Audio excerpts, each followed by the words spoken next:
तो हम लोग अब एक कंसेप्ट देखते हैं पैराबोला से रिलेटेड.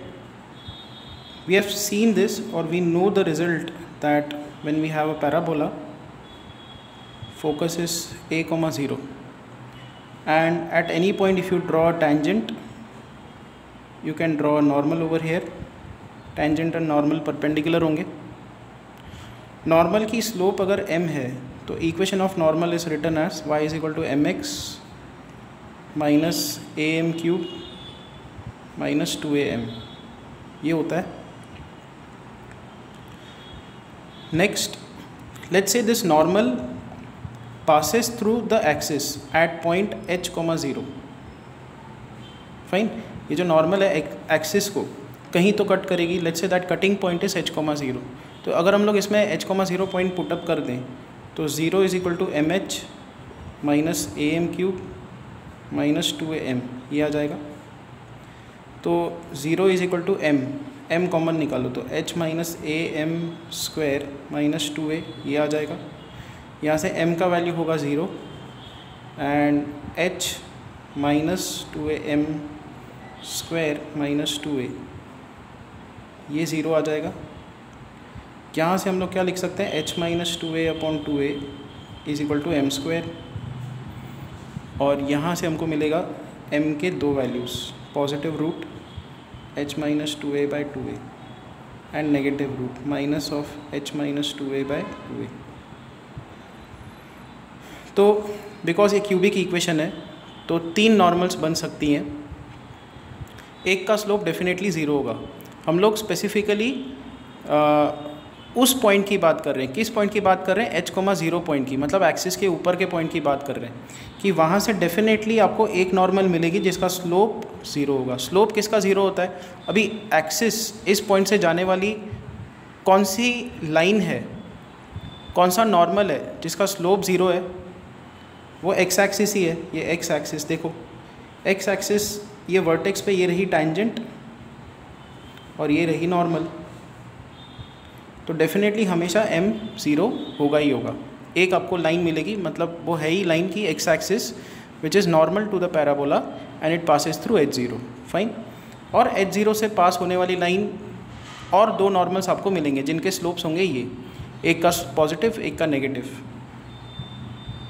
जैसे कि यहाँ पे है ये देखो h, 0 वहाँ से ये नॉर्मल जा रही है तो इसका स्लोप क्या होगा? नेगेटिव होगा.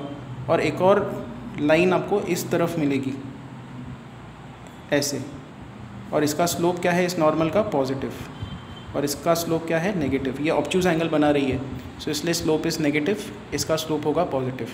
तो h0 से तीन नॉर्मल अब क्लियर कट दिख रही है. एक पॉजिटिव स्लोप, एक नेगेटिव स्लोप और एक है स्लोप इज़ इक्वल टू 0. यही चीज़ हमको यहाँ पे मिली है.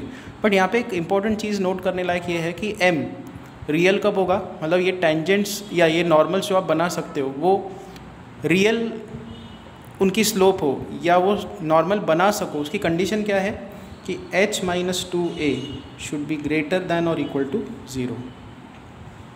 इसमें भी दो चीज़ें बनेगी. अगर h minus 2a equal to 0 बना तो क्या होगा? ये स्लोप भी 0, ये स्लोप भी 0. एंड अगर आप h minus 2a strictly greater than 0 रखते हो तो आपको तीनों स्लोप्स अलग मिलते हैं. इस केस में क्या होता है कि तीनों स्लोप्स m1 भी 0 मिलती है, तीनों रूट 0 हो जाते हैं, m2 भी 0, m3 भी 0. तो तीनों नॉर्मल्स एक ही नॉर्मल बन जाती है, मतलब ये वर्टेक्स से जाने वाली नॉर्मल. ठीक है. बट अगर आप h माइनस 2a को पॉजिटिव रखते हो स्ट्रिक्टली पॉजिटिव रखते हो तो क्या होगा? तो एक स्लोप डेफिनेटली 0 होगी, एक स्लोप स्ट्रिक्टली पॉजिटिव होगी, एक स्लोप स्ट्रिक्टली नेगेटिव होगी. तो आपको क्या मिलेगा यहाँ पे? तीन डिस्टिंक्ट नॉर्मल्स मिलेंगी.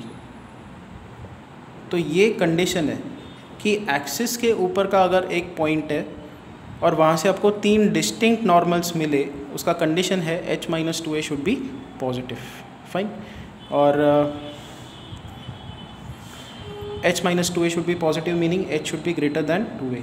ये आप लिख सकते हो. तो अब हम लोग इसको समराइज़ करते हैं. समराइज़ क्या करेंगे हम लोग? पैराबोला हो गया, ये हो गया पॉइंट a, 0. ये a डिस्टेंस है तो इतना ही डिस्टेंस पे जाके आपको यहाँ पे एक पॉइंट मिलेगा 2a, 0. 2a, 0 के आगे कोई भी पॉइंट अगर आप पकड़ते हो, ठीक है, कोई भी पॉइंट लेते हो, ये पॉइंट लिया, ये पॉइंट लिया। तो इन पॉइंट्स की खासियत क्या है कि यहाँ से आपको 3 नॉर्मल्स मिलेंगी, 3 डिस्टिंक्ट नॉर्मल्स। ये टेंजेंट मैंने ड्रॉ की तो ये normal, this is normal 1, okay, this is normal 2 and this is normal 3, 3 distinct normals. तो ये जो पॉइंट है, ये एक्सिस के ऊपर जो पॉइंट लाई कर रहा है, उसका वर्टेक्स से डिस्टेंस कितना होना चाहिए? उसका वर्टेक्स से डिस्टेंस a मतलब 2a से आगे होना चाहिए, ठीक है। ये जो k पॉइंट है एक्सिस के ऊपर लाई करेगा and its distance should be greater than 2a, h should be greater than 2a, this you have to remember. So इसके रिलेटेड जो सम है उसको देखते हैं। The set of points on the axis of parabola from which 3 distinct normals can be drawn to the parabola is a set of points hk lying on the axis of the parabola such that h and k के ऊपर condition हमको निकालनी है, ठीक है। तो यहाँ पे हमको पैराबोला की इक्वेशन दी हुई है which is 2 into x minus 1 the whole square plus y minus 1 the whole square is equal to x plus y the whole square। 2 को यहाँ पे शिफ्ट कर देंगे तो x minus 1 the whole square plus y minus 1 the whole square is equal to x plus y by root 2 the whole square. Square root ले लो तो square root of x minus 1 the whole square y minus 1 the whole square is equal to x plus y by root 2। तो distance formula जैसे दिख रहा है, focus हमारा है यहाँ पे 1,1 कि एक्स वाई जो पॉइंट है उसका 1,1 से डिस्टेंस इक्वल टू आ रहा है इस लाइन से distance x plus y is equal to 0। तो फोकस है 1,1 और इसका जो डायरेक्ट्रिक्स है वो है y is equal to minus x. Y is equal to minus x line ऐसे होती है, फोकस 1,1 यहाँ पे है। तो जो पैराबोला है वो कैसे दिखेगा? पैराबोला बिल्कुल इसके बीच में से जाता हुआ कर्व होगा ऐसे, और हमको इस एक्सिस पे पॉइंट्स लाई कर रहे हैं ये बोला गया है, और हमको 3 डिस्टिंक्ट नॉर्मल्स का कंडीशन निकालना है, ठीक है। तो let's say h, k is the point. Now यहाँ पे फोकस का डायरेक्ट्रिक्स से डिस्टेंस कितना है, मतलब ओरिजिन से distance, it is root of 1 square plus 1 square which is root 2। तो ये लेंथ कितनी होगी? यहाँ पे a कितना है? a जो स्मॉल a पैरामीटर होता है पैराबोला का वो होगा इसका हाफ। तो इसका हाफ अगर आप करते हो root 2 by 2 which is 1 by root 2। So इसको हम लोग बोलते हैं फोकल लेंथ। फोकल लेंथ मतलब a small a it is 1 by root 2। तो 3 डिस्टिंक्ट नॉर्मल्स के लिए कंडीशन क्या होनी चाहिए कि इतने ही डिस्टेंस पे ये जो a वाला डिस्टेंस है ये वर्टेक्स से ये 1 बाय रूट 2 है, और इतना ही डिस्टेंस आगे आप जाओ तो दिस इज़ 1 बाय रूट 2, ये भी 1 बाय रूट 2 होना चाहिए। इसके आगे के जो भी पॉइंट्स आप पकड़ते हो तो आपको क्या मिलेगा? 3 डिस्टिंक्ट नॉर्मल्स मिलेंगे, ठीक है। तो ये जो आगे की कंडीशन है, अब ये टोटल डिस्टेंस देखते हैं। अगर नया डायग्राम एक बनाया जाए तो क्या दिखेगा हमको? सी ये भी 1 बाय रूट 2, ये भी 1 बाय रूट 2, ये भी 1 by root 2। So total distance कितना दिख रहा है हमको? अगर हम सिर्फ प्लेन ये डायग्राम ड्रॉ करें so 1 by root 2, 1 by root 2, 1 by root 2। So मतलब ये टोटल डिस्टेंस कितना है?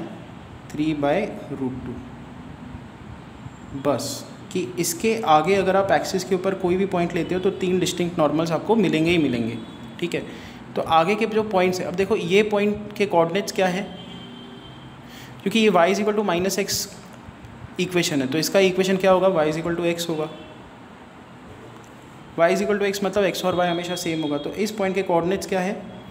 h भी 3 बाई रूट 2 है और k भी 3 बाई रूट 2 है। अगर आप ये रखते हो h और k का वैल्यू दोनों का सेम 3 बाई रूट 2 तो आपको एग्जैक्टली ये पॉइंट मिलता है। और इस पॉइंट से कितने नॉर्मल्स बनते हैं? एक ही नॉर्मल बनती है। तीनों का स्लोप क्या होगा? 0 0 0। m1 is equal to m2 is equal to m3 is equal to 0। But अगर आप h और k का वैल्यू इससे आगे रखते हो तो आपको 3 डिस्टिंक्ट नॉर्मल्स मिलेंगी, ठीक है। तो h should be greater than 3/√2 as well as k should be greater than 3/√2 for 3 distinct normals.